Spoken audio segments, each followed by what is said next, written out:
Hi there everyone, and welcome to another video on the Pennies and Shillings channel. Now we've all seen these ads, right? Ads that promise untold riches for common circulation coins and notes. We've been told that these are scams, but how exactly do they work? I mean, what happens when you contact the person behind these messages? In this video, we will answer that exact question.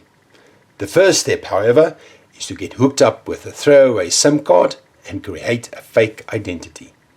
Dear viewer, please meet SACCG the cook, coin seller extraordinaire, eager to get scammed, gullible, fresh, green to internet scams, and of course, completely fake.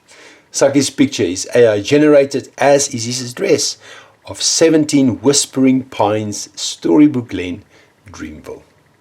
Now SACCG is going to need coins to sell, and these will also need to be photographed. Now I know I have a few extra coins here somewhere. Let me think. Oh yes, here is some. Now, I see these coins regularly, and people often think that they are worth far more than the 50 Rand that you will get for them on a good day. However, you're going to be shocked to see what these criminals are willing to offer. And this, of course, lures many unsuspecting and quite often desperate people to fall for their scams.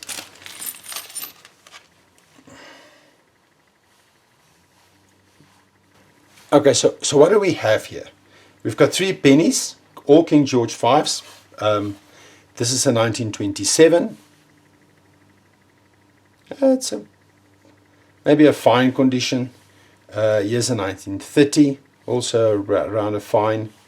And this is a 1933 penny. These are quite rare, of course, in uncirculated condition, but in this condition you still get them. And I mean, these 3 pennies would make a fine addition to an album, but it's definitely not worth thousands of rands. We've got 3 tickies here, 32, a 38 and a 51. Now these of course are well-worn coins as well, so they'll probably just be worth a silver value, maybe a little bit more because of the dates. These I see quite often. This is a 1964 first decimal half cent. Guys, this coin is worth almost nothing. In pristine condition, maybe you'll get a few rands for it, but I've read people say that if you drill a hole through it and use it as a washer, you can get some use for it. But it's not worth thousands. It's worth maybe, I don't know, 50 cents. At many of the shows, you are given these for free. And then, of course, the bane of my existence is the South African 1 cent, because people think these are worth so much. But these ones, which are all in the 1980s, I mean, this is a 1988. They're worth face value. The only one, of course, is the 1965, but we'll get to that. So these are really, really nice coins to add to your collection, of course, and every collector will have them, but they are definitely not worth hundreds of thousands, as you'll see that these scammers often tell you. Now, it's rather trivial to get hold of a scammer's cell number. Any numismatics group on Facebook with little or no rules are littered with them. In fact, many of these groups are set up by scammers for the sole purpose to catch unsuspecting people in the first place. Their ads almost always include sometimes blurred images of piles of cash coupled with a person's picture and supporting documents. They often try to create a sense of urgency as well. Dozens of promises and assurances that they are the real deal, which of course means that they are quite the opposite. Now, once you engage with them, they often mention ridiculous offers for very common coins and a promise that they will pick up the coins either in person or even at a police station. Now, all of this hinges on the lack of knowledge on the part of the victim. Most people simply aren't collectors, and they really don't know what coins are worth or how coin dealers work, and therefore they become easy prey. Most common coins, even those of older series, aren't worth that much. When it comes to South African coins, there are very few coins in the first and second decimal series that are really valuable. In the first decimal series from 1961 to 1964, none of the coins are truly valuable, with most of the value derived from the intrinsic silver value. The only notable exception is the full ground cover 1961 1-cent coin. Now these are super rare and most are accounted for. Even in a fantastic condition, such a coin will fetch, I don't know, perhaps 80,000 rand. The second decimal coins were minted in their millions, and only the 1965 Afrikaans 1 rand coin, 50 cent English, and the 1965 Afrikaans 1 cent coin have any real notable value. The silver 1 rand coins, that is, minted from 1965 to 1976, have at least some intrinsic silver value. But as you can see, this is a far cry from the hundreds of thousands that's offered by scammers. Then there are the third decimal commemorative coins. These include the now infamous Mandela 5 rand coin. Thousands of people have been scammed by these coins. In the vast majority of cases, these coins are worth face value. But let's see what the scammers say, shall we? Now, I interacted with a number of scammers, but they all followed the same pattern of introduction, promises, made-up admin, and then finally a fee. I'll show one such interaction just to give you some idea. I was amazed at the trouble that this particular scammer went through to make me all excited about the deal. He offered me a staggering 11.7 million rand for my meager coin collection.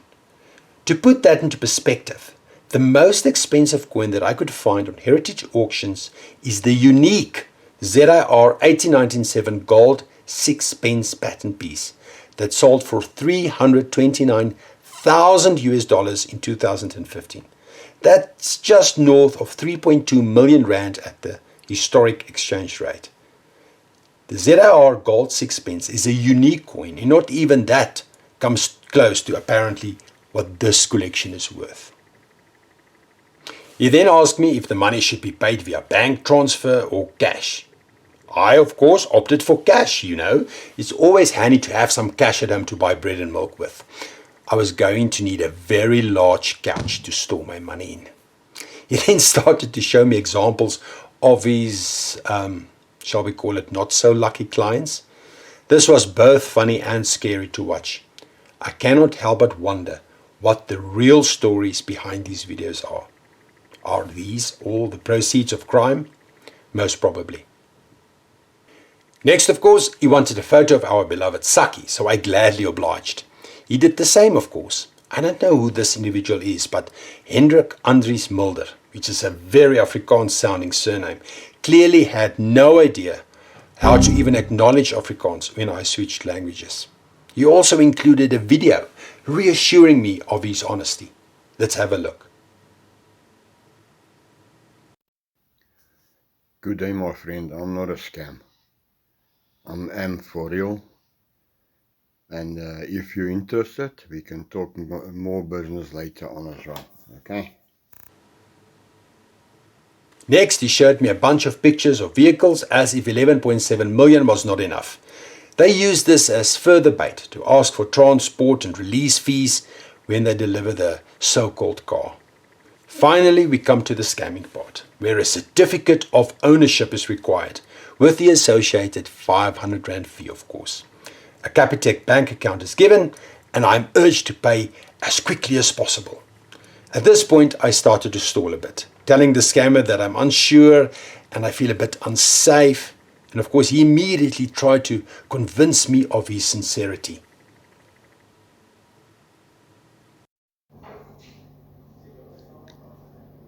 My friend, you have to trust me. I'm not a scam. I'm ready to make a deal with you. So trust me, let's make a deal without any scam. Thank you. You cannot help the uneasiness you feel after watching something like this. This is the modus operandi of the majority of these scams. A tactic to get you to pay some clearance fee, and then of course the scammer disappears. Some of these ads state that they do not require any fee, but they simply tell you that they assume that you already paid the registration fees. Now at this point you are so embroiled into the process that you may just fall for it.